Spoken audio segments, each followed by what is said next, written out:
Good morning. Just remember you have those index cards with any questions that you want. The last 10 minutes we'll be doing a little Q&A. So turn your cards back to that back podium up there on the ledge.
Just a reminder, you got some index cards on your table. Those are for questions. Questions you have, write them down.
Any questions you have on your little index card, you can turn them into that back booth. That back booth. Go ahead and turn it up. We'll be starting in 5 minutes.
All right, we'll give it a couple more minutes just with the construction right here. Remember, if you have any questions, the cards are on your table. You can turn them in that back booth. You can turn in your questions at that back booth. Barry's got his hand raised and ready to go. We'll give it a couple more minutes.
Good morning. We did it. We made it another month, people. Welcome to the Spokane Homeless Coalition. This is, of course, the May the 4th be with all of you, except it's not the 4th, but you get it. You get it, Star Wars junkies out there. Anyway, thank you for coming to this month's coalition. My name is Robert, and I am the chair and host and part of the leadership of the coalition, along with Barry, Rob Bryson, and Julie Garcia as part of the leadership team. So I want to thank every single one of you who was able to make it out today. So again, my name is Robert. What I do, I work for Providence Community Clinic on 2nd and Brown, and we're definitely, Providence people are hugely invested in the mission. So to be expressions of God's healing love, witness through the ministry of Jesus, steadfast in serving all, especially those who are poor and vulnerable. So I love just talking about Providence mission and what it means to me. But I'm so excited for us to be here as we kind of talk about common ground with this panel, right? We talk about common ground, this belief factor, believing, right? And there's some music in the background still. Thank you very much. I mean, I could start two-stepping if you want. Anyway, so this belief factor, right? We have a lot of momentum right now because of words, right? Words carry weight. It could be positive, it could be negative, but words to me seems like they're just kind of bricks being laid, right? But we need to remember what that cornerstone belief is all about. And as a coalition, I truly believe that this room is the wraparound services that is always talked about. So thank you so much for everything that you guys do. Because I truly believe that we, all of us in here, are convicted to believe the best out of someone and to believe the best for someone. Now, we all have certain expectations or angular beliefs on how that should look and how we define that belief structure, right? But Rob says it best as far as we all climb the mountain from different angles, right? We're all looking up and we're all reaching kind of this false summit, it feels like, if you've ever been mountaineering and it's just, it's right up there. No, it's not. But we all have different expectations. Well, I'm persuaded in this circumstantial blueprint that we have in Providence Mission, this ministry of this guy who's mentioned in there. And I always give a little tangent on this, so again, thank you for indulging in this. So this guy mentioned in Providence Mission, right, there's this guy named Pete who records this story, and he says, "You are living stones." Not rolling stones. You are living stones. Meaning we all provide these wraparound services, right? Every single one of us provides some type of service, this angular stone that's constructed to build this wall, right? But we all share this cornerstone belief that we believe in someone and we believe for someone, or else we all wouldn't be in this room right now. So again, thank you so much for listening to that. So today, if we could have our panel come up right now, that would be great. We got a microphone right here, a microphone right here. And today, if you received the email on Monday, this panel is going to be around the discussion around the mayor's plan. You guys can come on up. We have Mayor with us. We have Ben. We have Council Member Kinnear. We have Eric, who's also joining us. We have Outreach Worker Brianne, and the man, the myth, the legend himself, people. Can we give a round of applause for Mr. Bob Peeler?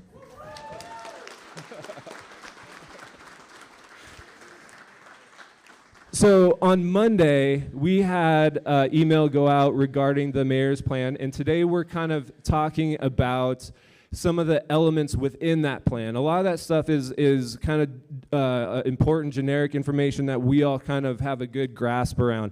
But there's 8 elements within that plan, and plans come and go, right? Plans, each organization probably has a plan to address homelessness. But we're going to kind of go through, we'll probably go through some of them, not all of them. Hopefully if time allows, we only get an hour. But the way this panel is going to be structured is I'll probably be guiding the conversation as far as the questions go, and there's opportunity for asking each other questions, right? But each person here will get a 2-minute it's kind of resembling like city council status, a 2-minute response. And then if you ask a question of someone else, you basically get a 1-minute response to that question.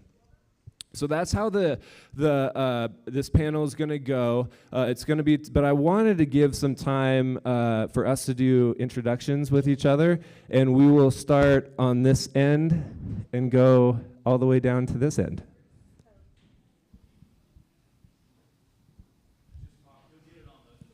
Okay, thanks. Oh, there we go. And hold it close. Yes. I used to be a broadcaster. Can you believe that? It's been a while.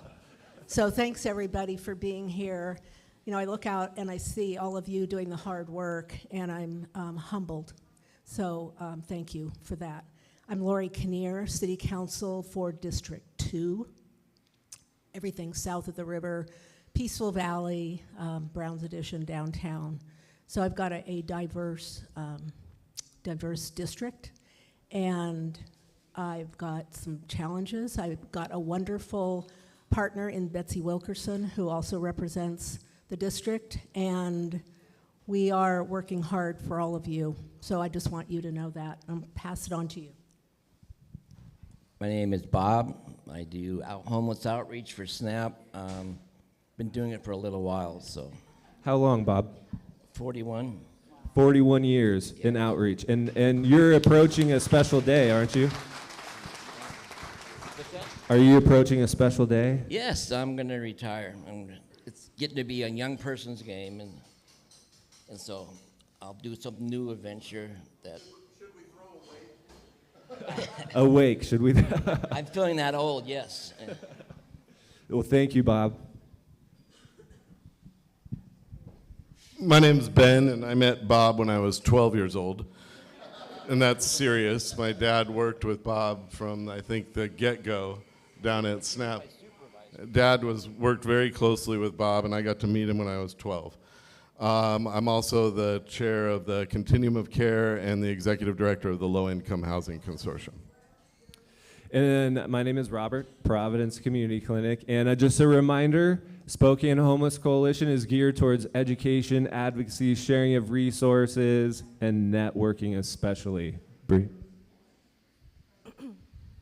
Hi, I'm Bree. I am the Housing and Employment Specialist with Consistent Care, and as of 2020, I am not homeless any longer, so I also have the lived experience bit of this struggle. So I've seen the barriers to getting into housing and also the successes of programs helping people get housing. Spokane Mayor Nadine Woodward, it's good to be here with you again today. And Bob, thank you for your service to our community over 4 decades. That's amazing. You're irreplaceable, but I see an army of people here who continue to do that work. And so we are very blessed, I think, as a community that has an issue with homelessness, and our PIT count will come out tomorrow. Possibly by the end of or tomorrow or Friday, and you'll see that the challenge continues. And we at the city are committed to addressing it. We may not all agree on how to get there, but the work continues. And I'm happy to talk to you about the evolution of our homeless plan, which, as Robert said, it's not the end of the book. It's the next chapter. It's a work in progress, and it should always evolve. So happy to have that discussion with you today. Good morning, all. Eric Finch, I'm the Interim Director for Housing and Human Services for the city. Thank you so much for all you guys do in our community. And again, thank you to everyone out there. So again, panel discussion. We are going to start off with kind of, and Barry, you got our timekeeper. He's our timekeeper. Okay, watch out for Barry, people. So I'm going to let Mayor kind of give a brief overview of kind of this plan to kind of set the context of our discussion today, and then we're going to dive into each elements, but we're going to allow max 4 minutes on this. So sorry for the brief. We got a lot to cover, so I'll do it as quickly as I can. Just to give you a little bit of background, this next Homeless Plan 2.0 evolution really worked off of the plan that we announced back in July of 2020 during the middle of a pandemic, and we were able to open 2 new shelters. In that time, the Young Adult Shelter operated by Volunteers of America, and also the Way Out Center operated by Salvation Army. We also transitioned our one city-owned shelter, which was just a typical warming center, only opened part-time of the year, into an annual 24/7 drop-in on-demand shelter. So we knew that that wasn't all that we wanted to do. Those things that we did align with the COC 5-year plan to end homelessness, but we wanted to get to the next level, and so that's why we're here today. I wanted this plan, though, to be a collaborative effort. So we listened to a lot of people, and I hope you all, I know you got the link to it, I hope you were able to take some time and look at what's involved. There's a lot there, So 4 minutes, I'll get to the main overarching strategy of this, and it is that 8 points that I think you guys are most interested in. It's where we go next, and happy to have that conversation, especially on the wraparound services part, because I know that's kind of an area that you want to focus on today anyway. But number one is to get people emergency housed and off the street, out of the viaducts, out of fields. That's the number one thing. And then meet people with those individualized services, so we can have that further discussion on wraparound services, what that looks like. Coordinate the supportive resources. We have a lot of resources in this community, but how do we coordinate all of those so people are given the right opportunities and connected to the right services? Know them by name and need. I know the CMIS program is doing the best that it can, but we really do need a better way of getting real-time data of individuals who are in their journey of exiting out of homelessness. That takes a lot of money. There are some cities that spend millions of dollars on software to be able to do that. We're not doing that right now, but we need to get to the next place so that we have a better way of managing how people are moving through the system. Deploy caseworkers to meet people where they are physically and in life. I think this is crucial. We need more caseworkers who are working with people, establishing those relationships and helping them through their journey. Accountability to maintain the buy-in, and that involves all of you being part of the process, being transparent about what we're trying to do, because we're all in this together. We shouldn't be working in our silos, and we need everybody in this process. Creating more housing inventory. Obviously, this is crucial, dovetails right along with homelessness. The 4 initiatives that I came into office and continue to work on, 2 of those are housing and homelessness. So trying to create that inventory. What does that look like? What kind of housing do we need? Should be flexible, look at other cities to see what they're doing, and incorporate the successes. We don't have to reinvent the wheel. And then expect, this is the one I think that might cause some heartburn. I think it does with Robert. And that is to expect compassionate accountability by demonstrating respect, and that behavior matters. And we can talk about this one too, but I think at some point, as we are guiding people through their journey out of homelessness and we're offering people services, what does compassionate accountability look like? What should we expect from people as we are offering resources to them? At what point is there an expectation that you should have some skin in the game and be able to help yourself as well? And what does that mean to the community? I'm just going to throw something out there, and it's probably not going to be very popular, but I did hear an individual who... And sorry, Am I done? You're done. Oh, This was the last thing I was going to say. City council rules in this.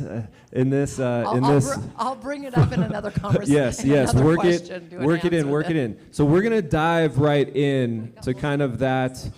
All those primary elements within this plan. And again, we're not going to hit all of them, but I want to start off with individualized services. And I want to start with Councilmember Kinnear. As far as individualized services, right? When one of the a couple of the primary elements within individualized services speaks about access, right? It speaks about access, and then also there are elements within senior care beds, right?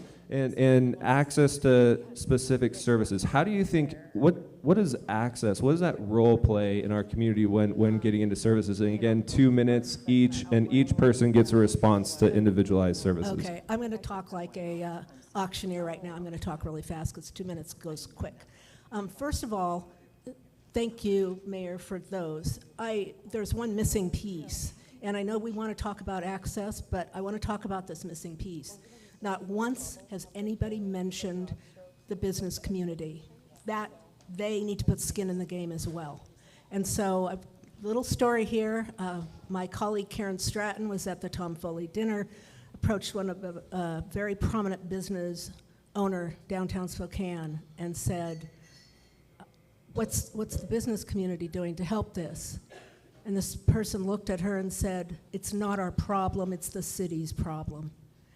That is not okay. So, Mayor, when you talk about all these things, the business community has to be part of this equation. In terms of access, when you say access, And the Mayor touched on it a bit. If we don't have enough housing for people, not just homeless people, but people on the verge of becoming homeless, we have a problem. And that access means seniors that are going to be kept in their homes so they don't become homeless. That means people who might be disabled and need a place to stay. So access is a wide range of things. And the other piece is not everybody's going to accept services, and we have to be prepared for that. And how do we meet those folks where they are and say, what do you need, how can we help? But you have to build trust first. And right now I don't think government is very trusted in this community because we haven't proven ourselves yet. All of you have established that. We haven't done that yet, so we have some work to do. And my 2 minutes isn't up, but I am. Bob. Thanks. Bob. You are access. What does access look like from your 41 years of experience? Basically, it kind of sucks. And hold the mic a little closer to you. Oh, shit. Our system of access is not working for a lot of our folks. We are bound by our various funding sources, so we're limited who we can help, how we can help. And we have folks who, I get the joy of working with some fantastic people on the street. They're amazing. But some of them won't be able to come into an office. Outreach goes out and try to develop that trust, but as you stated, they don't trust us. They don't trust the system. They've tried to get into programs, and it didn't work. So why should it work now? So we have to design a program that helps people feel comfortable and come in and tell us what their needs are.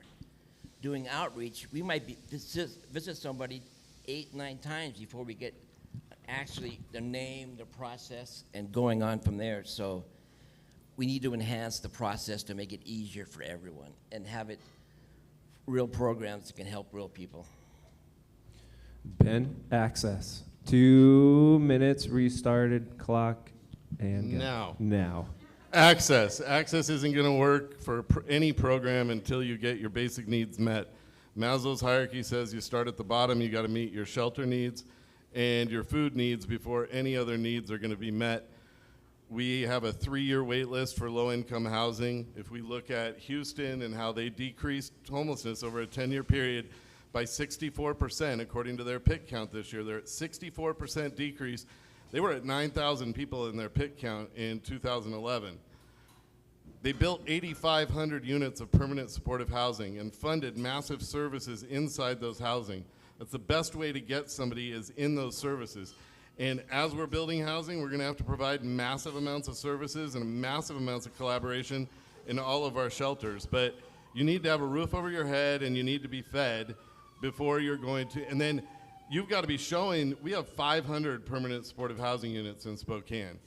We need about 3,000 right now in order to make the type of difference that we're decreasing the percentages of people living on the streets. And they're not going to trust us if they go through a system and they go through coordinated entry and then they wait 3 years to get housed.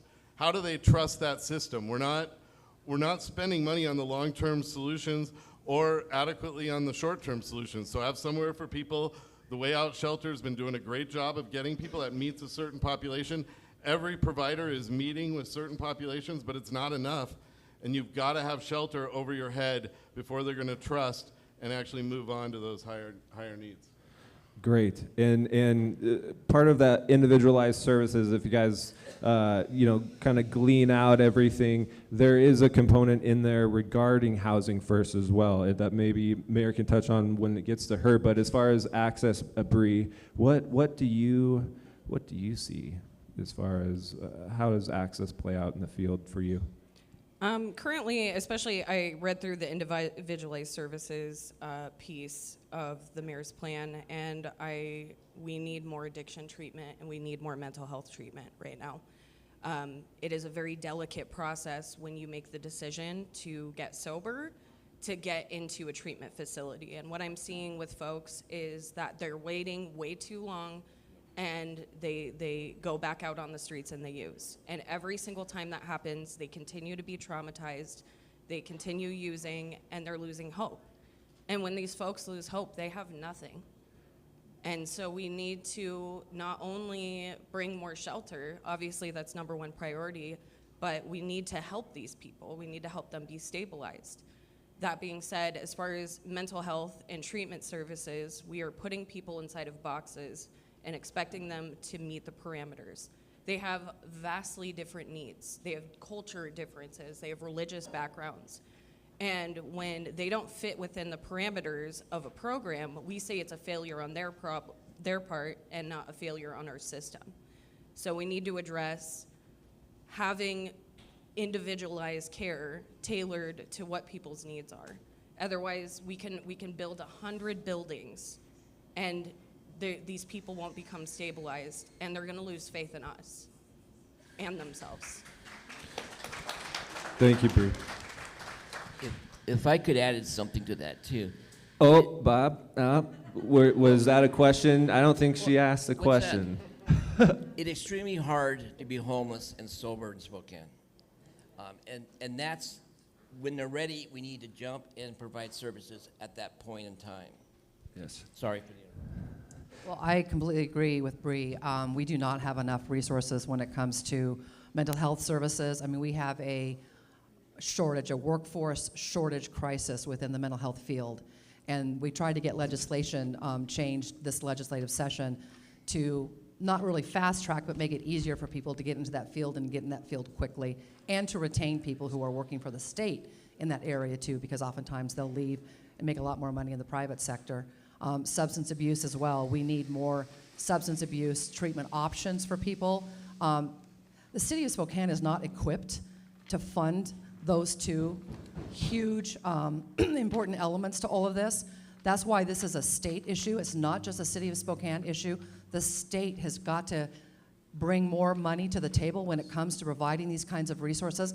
We have a drug pandemic going on in this country, and certainly in the city of Spokane.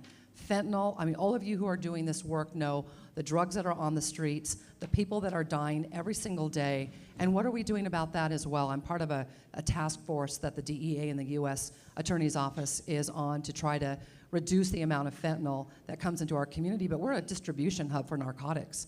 It comes from the border, it comes up to Spokane because of our proximity to Canada, and then I-90 East, distribution to the eastern part of the country. I mean, it is a multi-layer issue, and we need to be able to address it at all levels, but definitely we need more funding from the state and from the feds to be able to meet the needs of our homeless. Eric, individualized services. Well, I'd just like to kind of underscore a couple points here. I think, have been talking for quite a while, at least as long as I've been in this interim role, in terms of the need to kind of ramp up what we see and what we do as it relates to kind of the behavioral health, and substance misuse, substance abuse side. And we just don't have a lot of tools there, today to leverage outside of, again, all the great work that you are out there doing. And so trying to figure out how we build capacity, because as we look at things, like the data that we'll be, seeing from the point in time count, I think it will confirm, right, what we all, I think, know to be true in terms of those two vectors. And so I think that, to me, should serve as a catalyst for what we need to do to communicate, both up and down the chain in terms of what do we do. Because if we need hundreds of kind of inpatient or outpatient capabilities that we don't have today, that's some tough work that we're going to need to do, and certainly, it comes back to funding at some level. But the human condition is that if we can't meet that individual where they are with the needs that they have, then they're really going to not be able to progress. And so that's one of the challenges. And I think when you have the other bookend of housing on that, where there's compression, so that if there's not affordable, if there's not market rate housing, there's not affordable housing. If there's not affordable housing, that obviously impacts the rest of it in terms of the lower AMI and the permanent supported housing. And so people get compressed to stay in the emergency either shelter system or on the street that they are today. And so we've got to figure out how to kind of work across all those areas. But I am a firm believer that anything we can do to try ramp up on the behavioral health and the substance misuse piece is going to be important. And we're gonna keep on your side. So we're going to do a little snake action here. But this time, each person on the end only gets a minute. When you get the 2-minute one you did, and then a minute on the changing topic. But it will be 2 minutes. Parameters, people, parameters. Okay, so we're jumping to transparency and accountability. Okay, transparency and accountability. This is another one of the topics that is contained in the plan, one of the 8 topics. And so one of them that I wanted to touch on is this point of collaboration. This is consistent with what we do here at the coalition, but it mentioned bringing the COC, CHHS, and City Council together. Might I add, since I have the mic right now, that we add business and Spokane Homeless Coalition as a wraparound resource perspective to that table. Eric, you have 1 minute to talk about transparency and accountability.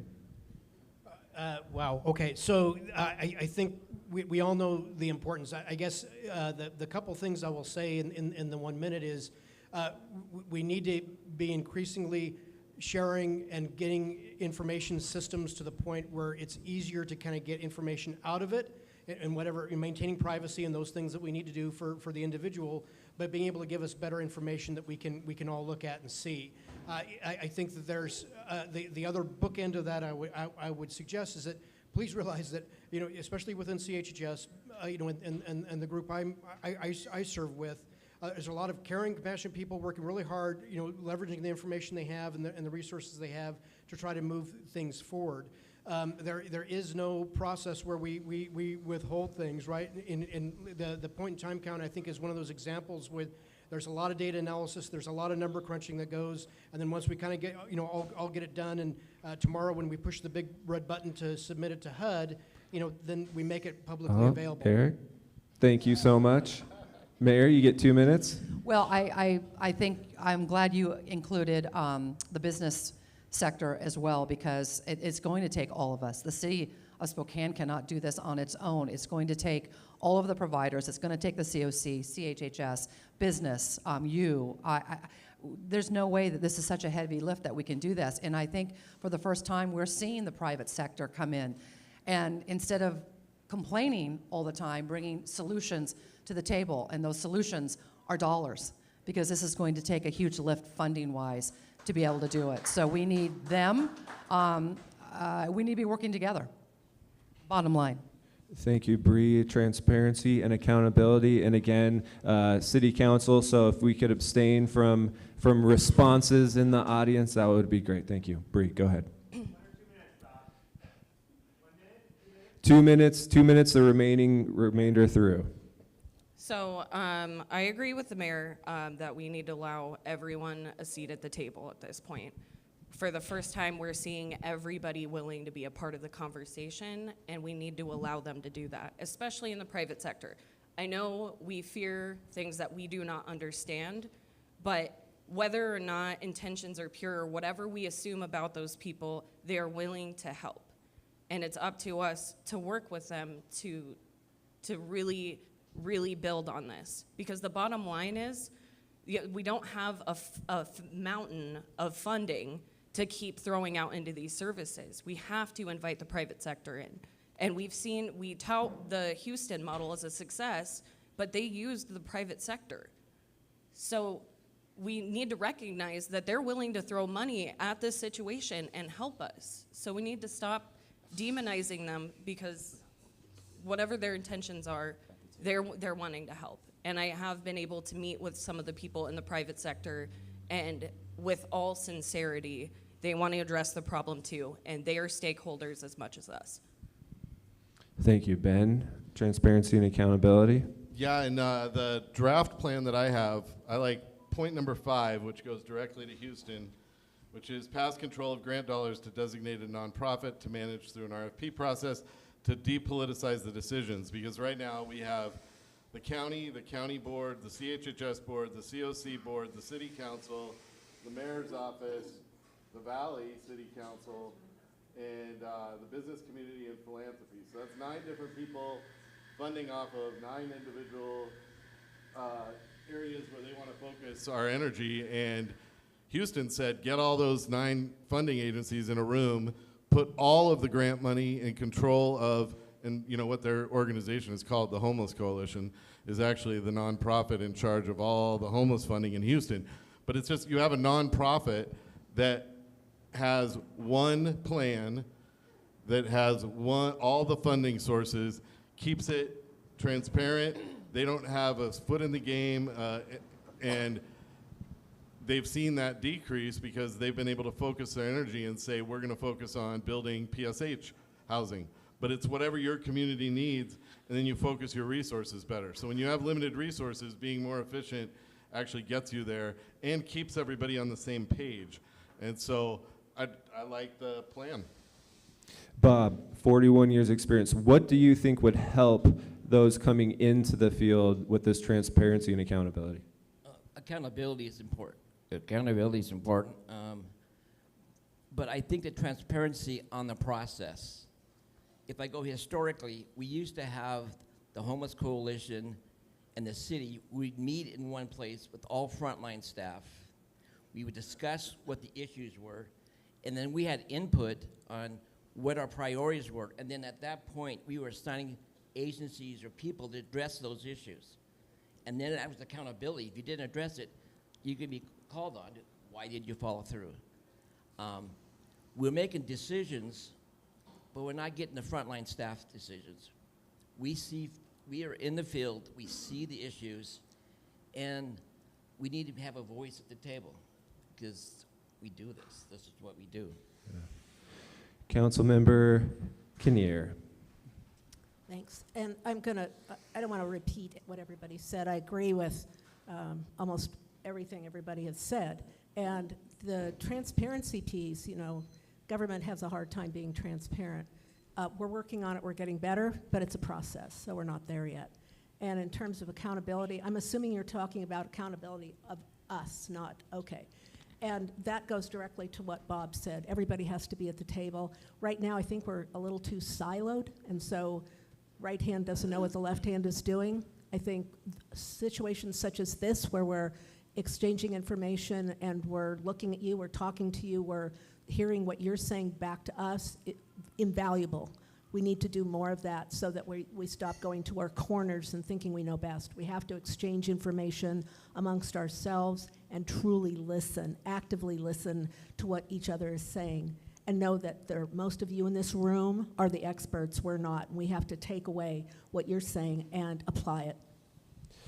And you get to keep the mic, Councilmember Kinnear, for this minute response. We are jumping to compassionate accountability. So in this section in the plan, there's a portion on here I think you would be a good fit for this question. But one of the points in there is creating a policy that supports compassionate accountability regarding what does that look like regarding a policy that addresses compassionate accountability? To me, compassionate accountability, it's oxymoronic. So I think the Buddha, Jesus, Muhammad are rolling over in their graves right now. You're either compassionate or you're not. And to put a qualifier on compassion is not what we are about.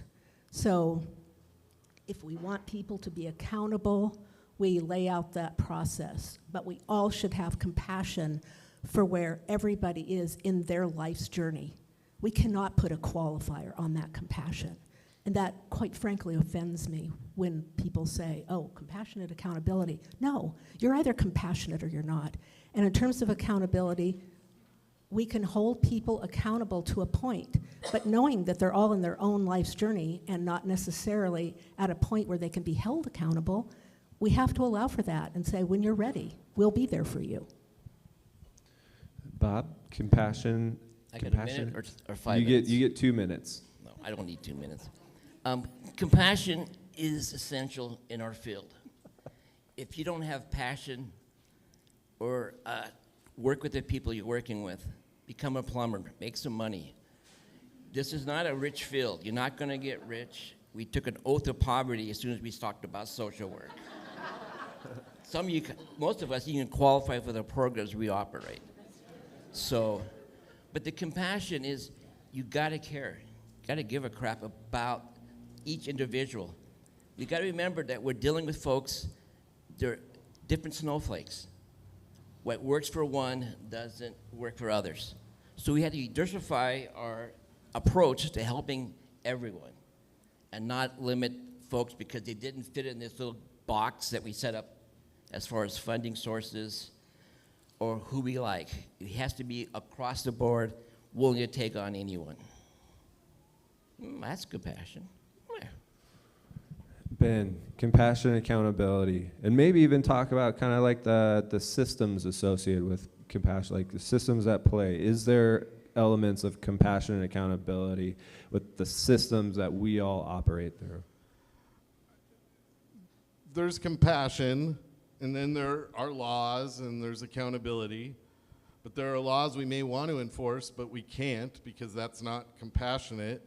And the Supreme Court has said, nope, you're not going to enforce the Boise law. Boise just dropped their appeal.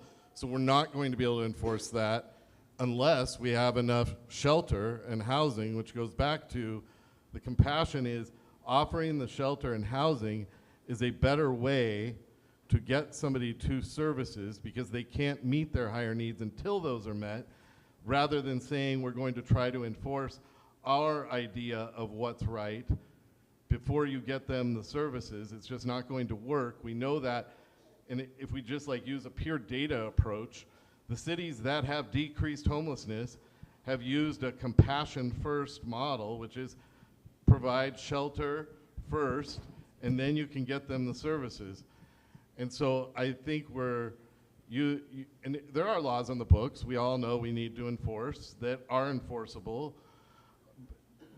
but I worry that using this term when we all want the same thing, which is everybody off the streets, we don't want twice as many people dying on the streets every year and doubling in numbers. We don't want the homeless count going up 15 to 20%.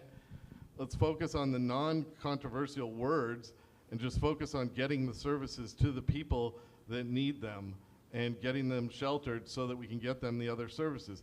Because we all agree, everybody, we need to be offering more mental health. The mental health system is broken. Community mental health has been broken since we deinstitutionalized in the 80s. Our drug addiction system has huge wait lists, and when people are ready to go into them, they're not available for them. There are not enough. We can agree on all of that. But how do you get those services? House them first, because then your basic needs are met and you can meet the higher needs. Sorry. Your time's up. Bree, you're up. 2 minutes. Okay, I'm going to try to do my favorite study in 2 minutes or less. I'm sure a lot of you have heard of the rat park study. It was basically where somebody had taken rats, put them in a cage, gave them a water bottle with just water and a water bottle with cocaine in it. So they had established that the rats always went to the cocaine to try to bolster the argument that, substances are incredibly addictive.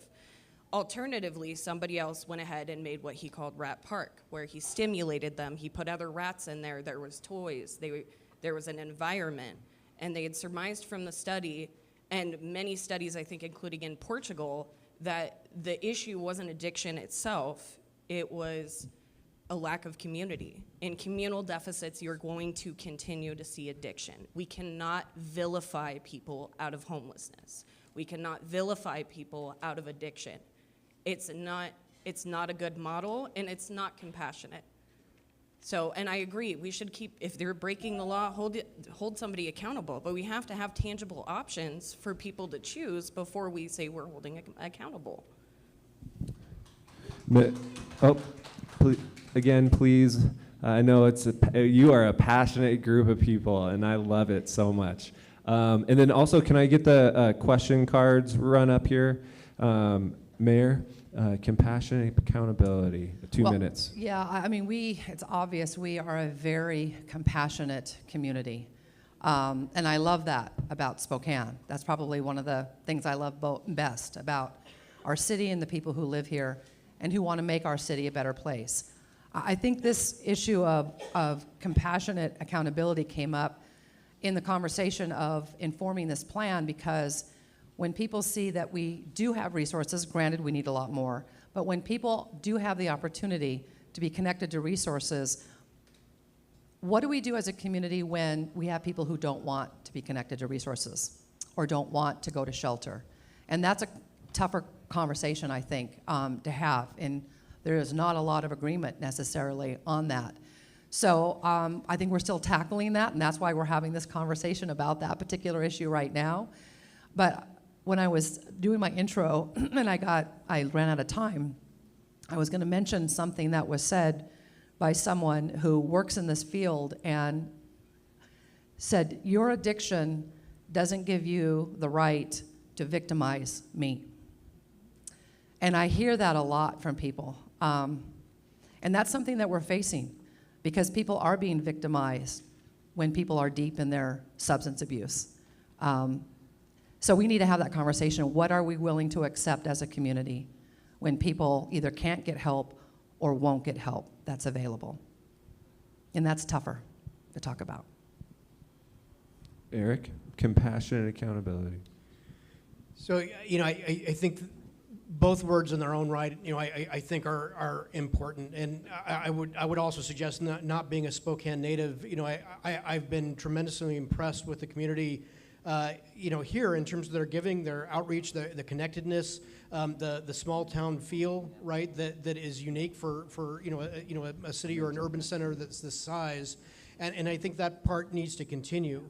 I think in some ways, I think we all touch on the accountability piece, but I think we know, and I think that at least in the listening mode that we've, at least for the CHSS team and what we've been trying to do within at least the city construct here, is that there was a reason also why these things were ordered the way they were, with that one at the bottom, right, and the kind of getting the sheltering and the services they need were at the top. I mean, that was purposeful in terms of the order of those, because in some ways we know that that's how it needs to work. We need to be able to get those additional services and that additional kind of roof over their heads and some of those basic needs met. So I think both are true. I think both are things that need to be worked on, and I think supported. And I think the compassion part is there, and I appreciate all of your great work and the community's effort in that, inclusive of the business community. A little bit of a sidebar, but it connects to some of the other things that we're talking about, and I want to make sure this group knows it, and we can continue to reinforce. There is an ongoing planning effort. And where it has started necessarily focusing on some of the kind of the short-term lifts that are needed, what we're trying to do through with the support of the Empire Health Foundation in terms of facilitation and a number of you, and the agencies, in the region here, is to try to get to that total planning effort where they have the input. And I think we do have some gaps there in terms of who else needs to kind of be, at that table to make sure that that total planning effort moves forward. Thank you, Eric. And you get to keep the mic for 1 minute. So we're jumping to supportive resources. So this is another one of the 8 elements in this plan.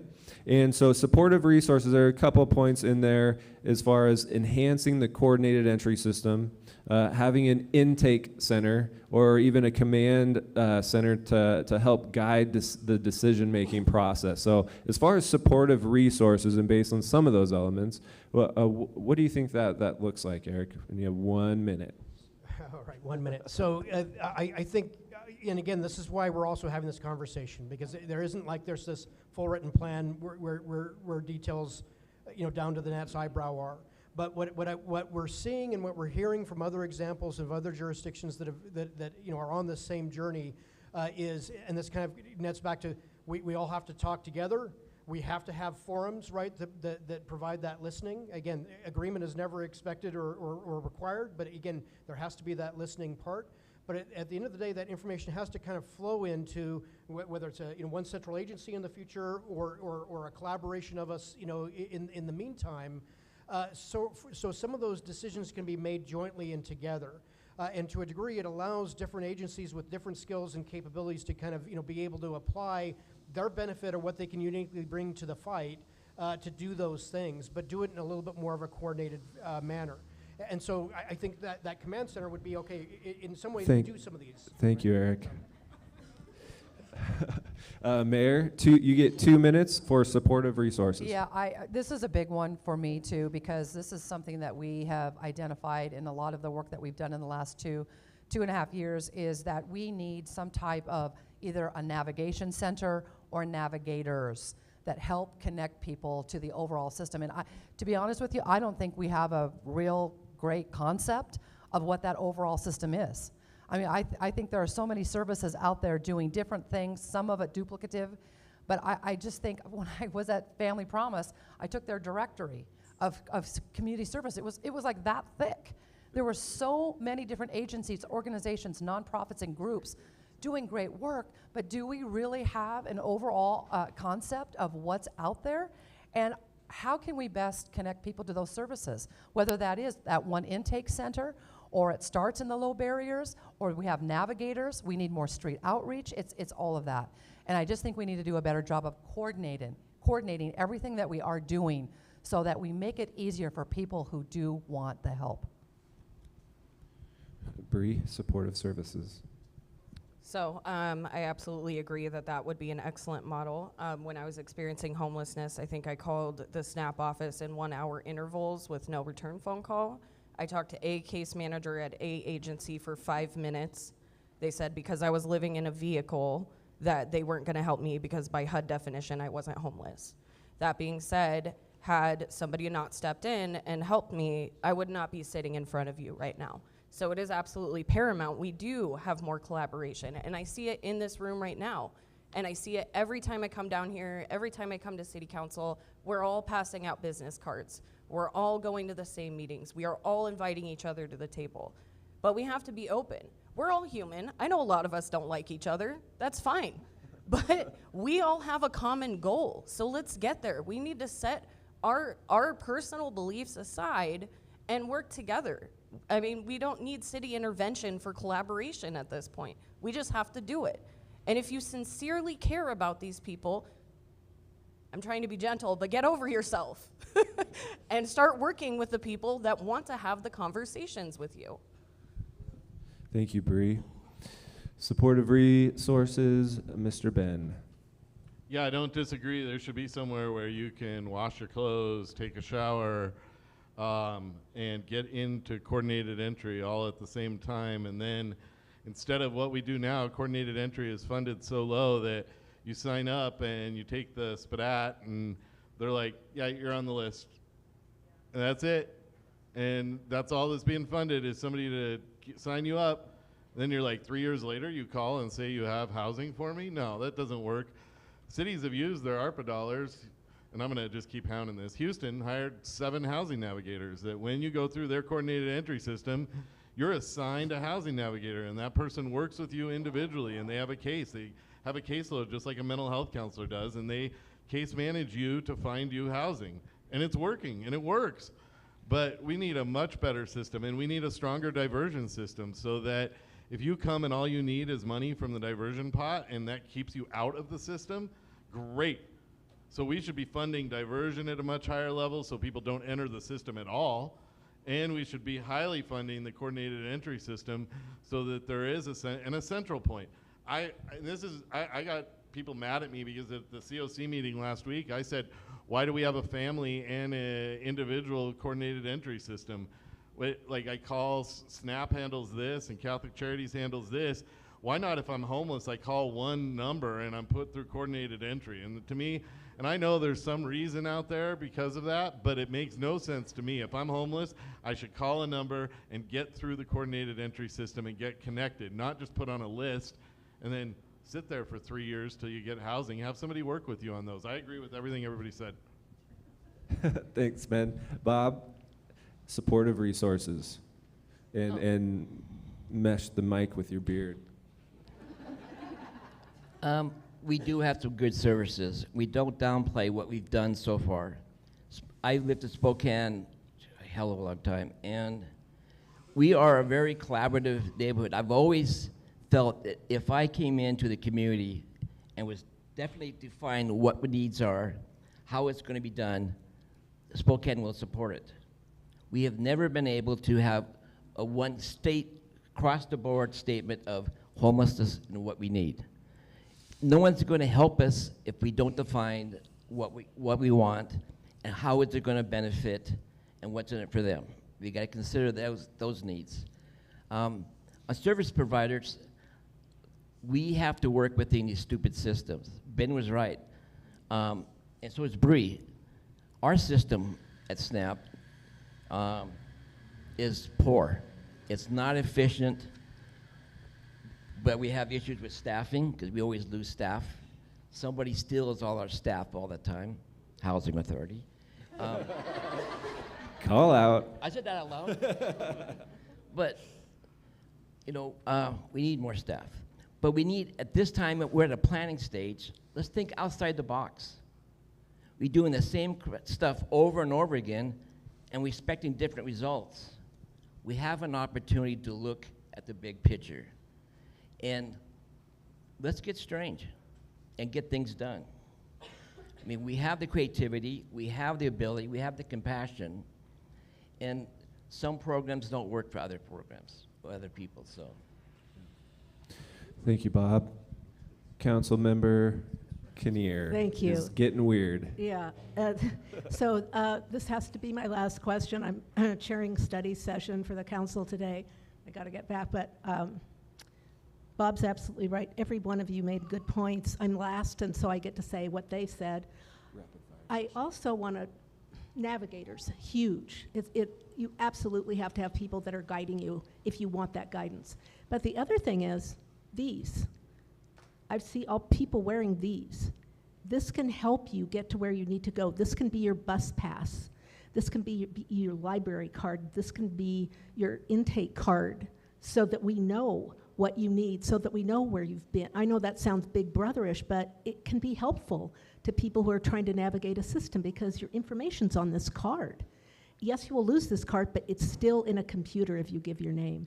And the other piece is we've been talking about mental health, we've been talking about drug addiction, drug abuse. We have not been talking about people who are experiencing domestic violence. We have not been talking about kids aging out of foster care with nowhere to go, no skill set, don't know what to do. So those are the people that are starting to fall through the cracks as well, and we have to address those when we talk about services and we talk about how we're going to help people, because sometimes all those things are intertwined and we have to deal with those and recognize them.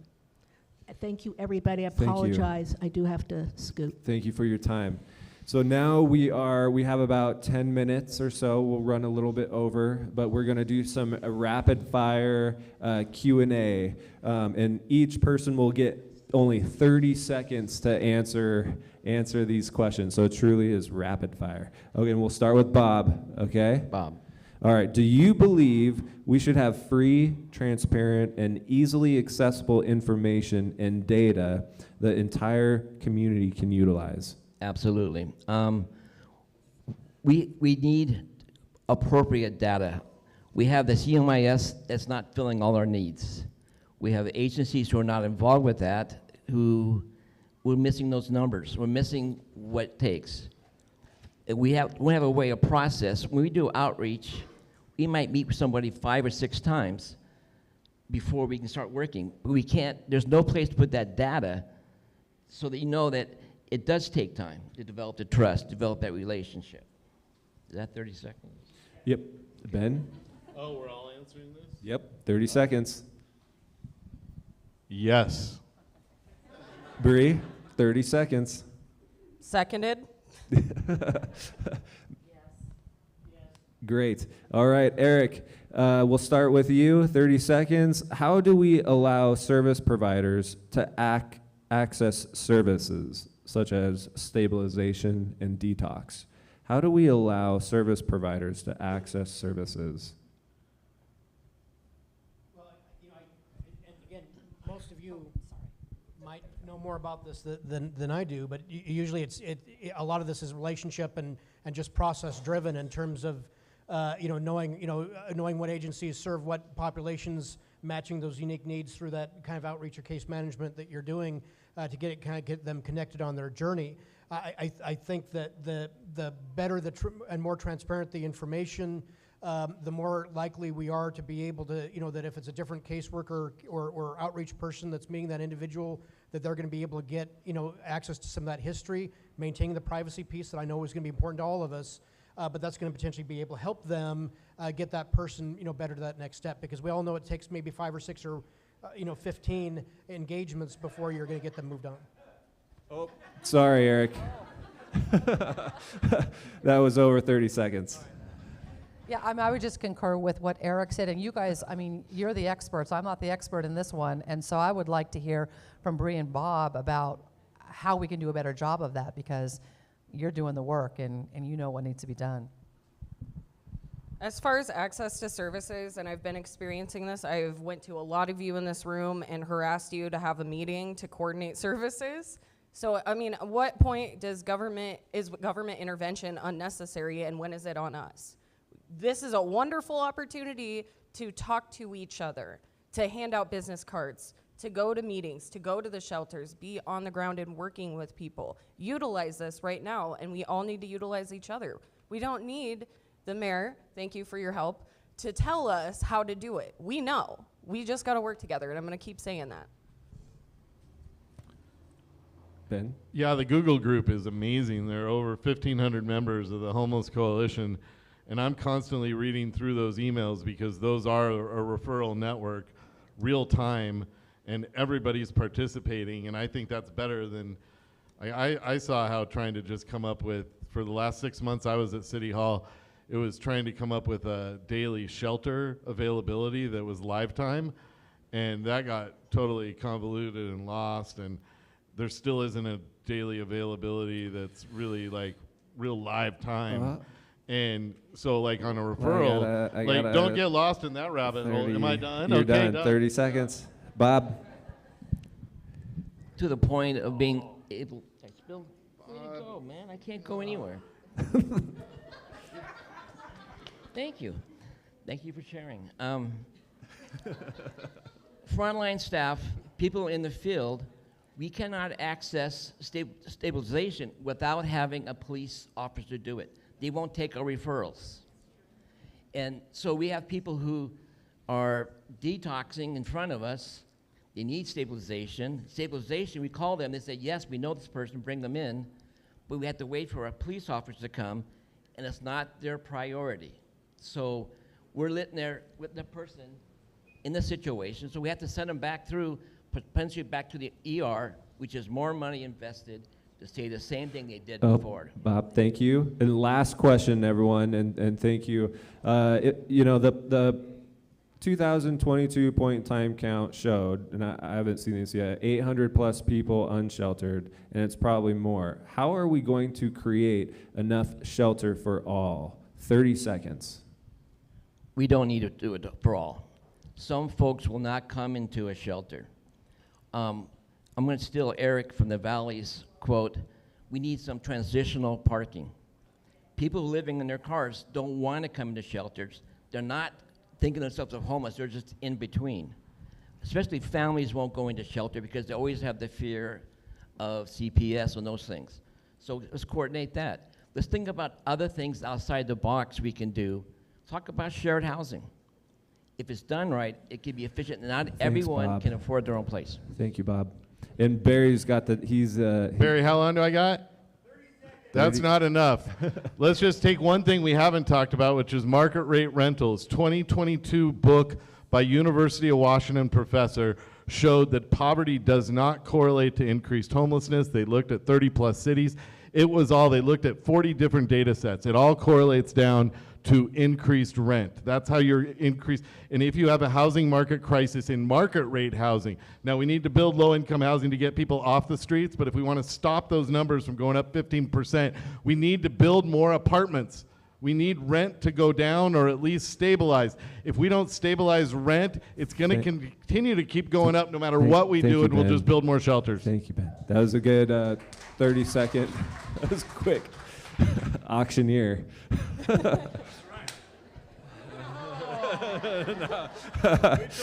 Yeah. Okay. Bree, 30 seconds on how are we going to create enough shelter for all? Do we need to, et cetera? Well, Ben said everything I wanted to say. That being said, I think if we really work hard on the shelter proposal and we collaborate on services, we can start getting people out of homelessness. And one thing that has bugged me as somebody with lived experience is it's just survival. After you get out of homelessness, It's just survival. It's maintaining your benefits. It's working entry-level jobs. We need to want more for these people because they have dreams and they have ambitions just like us. Thank you, Bree. Mayor? I will repeat what I said last time I was here. When I came into this role, I didn't think we needed more low barrier shelters. I was wrong. We need more low barrier shelters. We're working on that really hard. We've found a location that we think is not necessarily perfect, but it's the best option right now. Hit some hurdles. We're going to continue moving forward on that. I would love to see us get to functional zero. Family Promise is doing it right now, where we don't have to continue to build more low barrier shelters. We do a better job of moving people through the system, but they do it through a huge effort on prevention, helping to prevent people from getting to the point where they're homeless, Mayor. and then getting as many people leaving Thank you, homelessness as are entering the Mayor, shelter. thank you, Mayor. Eric? And I would just add that besides improving on the emergency shelter capacity, which we all know has been a challenge that we faced, is that's immediately meant to help make sure the other areas that we have as problems, like we've talked about in terms of mental health or substance misuse, can get the attention they need. Because until we can start focusing on some of those categories, right, to actually do the problem solving, all we're doing is maintaining. Thank you so much. And everyone, thank you so much for attending the May Coalition. I want to be respectful of everyone's time. So right now, we usually take the end time for if you have announcements about your organization, updates, or anything like that, you can line up right here down at the stage. And Barry usually helps me with that because I have a hard time cutting people off. I hate it. So this was really tough for me today. So thank you, everyone, for, again, coming out. Thank you, panel members, for what you do for us and everything. We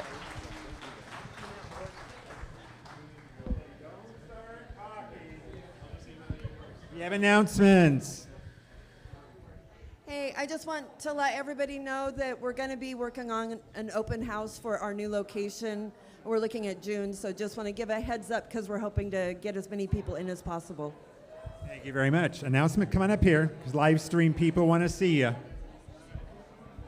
Hey, good morning, everyone. So Barry provided this on the listserv last month. It's information about the Human Services Transportation Plan. It's being updated for Spokane County this year. So it's a survey is available now. Come by. I'll be by the back door there if you want to grab a flyer. There's a QR code. Take the survey. I think folks in this room will be interested in the focus on transportation, in particular folks in our senior low-income communities and disabled communities. So this will help identify needs across Spokane County and where there's possible funding opportunities for increased transportation, public transportation, in particular for these user groups. So yeah, thanks for your time. Thank you. Anybody else? Come on, get up here, get up here. Hi everyone. My name's Stephanie Watson. I go by Stevie and work for River City Youth Ops. We are accepting applications for youth ages 12 to 18 who have experienced homelessness or any other form of trauma in a domestic violence situation. We are prioritizing equity in our applications, and that's live on our website now. We're accepting applications through May 20th, so visit youthops.org. That's YOUTHOPS. Thanks. Thank you. Okay. Tough audience here, tough audience. Good morning, everyone. I'm Dua Rahima Williams. I am the statewide organizer for Resident Action Project, which is a program out of the Washington Low Income Housing Alliance. And what we do is we center the voice of people with lived experience of housing injustice, who live in low-income housing, who are homeless, nonprofit, and direct service staff. And we use our voice and our power to make changes in policies on the state level, the local, and we are doing some federal changes too. We're working with HUD. We do a monthly meeting with Washington Conference where we give them input on how they should do things, how they define homelessness, who should get money, how our money's spent. We do racial equity work, so because we all know that most people who have issues with housing are Black, Indigenous, people of color, people with disabilities, veterans, single families, people with disabilities, and so on, youth. So if you guys want to use your voice to make policy changes here locally and on the statewide, because our voices are not heard in Eastern Washington like it is in Western Washington. So we need to let them know we're here and we do need money. Thank you. Anybody else?